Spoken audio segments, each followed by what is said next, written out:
G'day and welcome to this edition of the COLAC Herald Sports Smash. It's been a bit of a while, Ben. Has been a while, but we're back. That's right. Cricket and bowl season has well and truly started. We're into round 2 of action.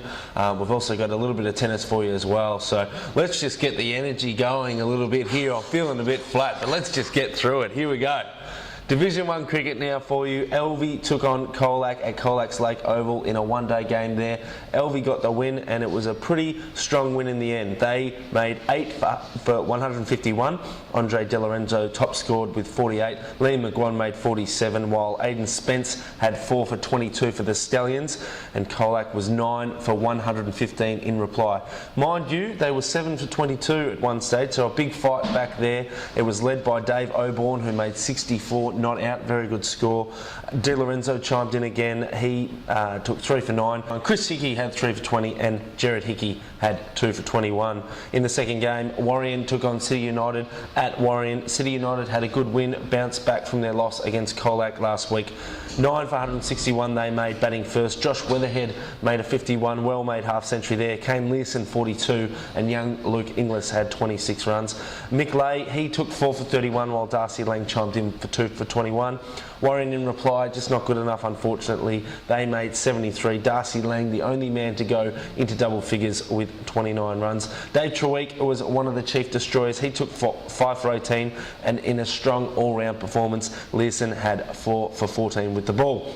In the final game, Stonyford took on COLAC West at Pirandellic Recreation Reserve and Stonyford remains the only undefeated team in Division 1 this season after 2 games. They posted 123. Nath McNamara had 48 runs. Dean Felikos took 4 for 15 and Stonyford a little bit worried with that total, but their bowling proved strong enough. COLAC West only made 83, but Nathan Humphrey belted a well-made 30. Lincoln Dare had 5 for 10 and James Beasley had 3 for 18.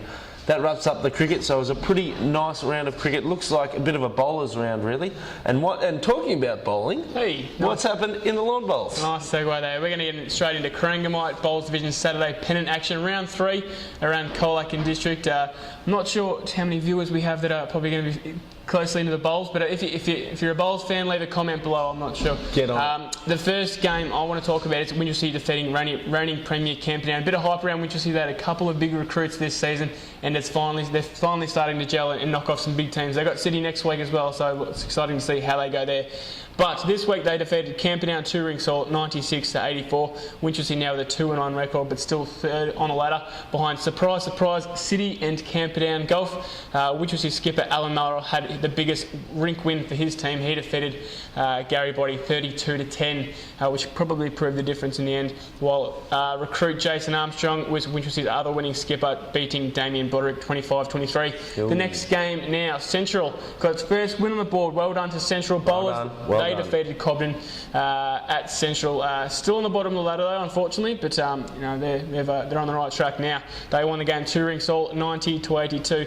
Across to Camperdown again now. Camperdown Golf defeated Simpson by 1 shot. This was at Camperdown. They won 3 rings to 1, 94 to 93. So a pretty exciting finish there as well.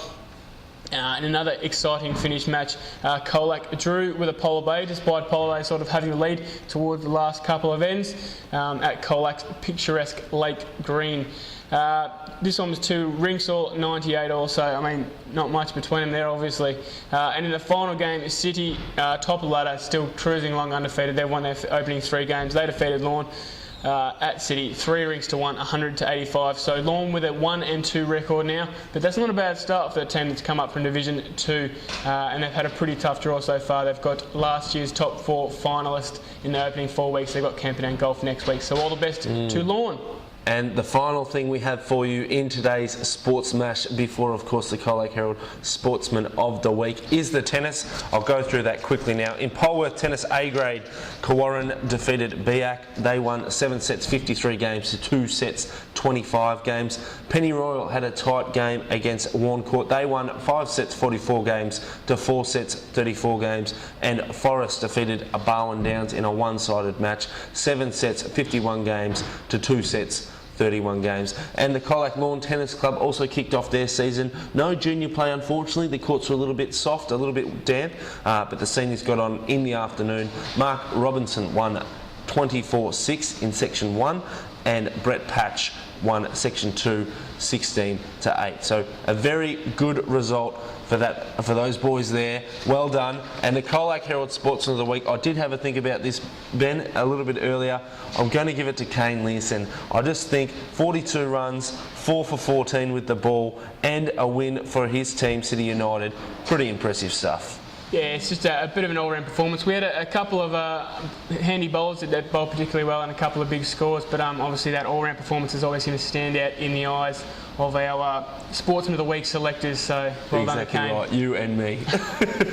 So thanks for tuning in, and we'll have all the sports action for you on next week's Sports Smash. See you later.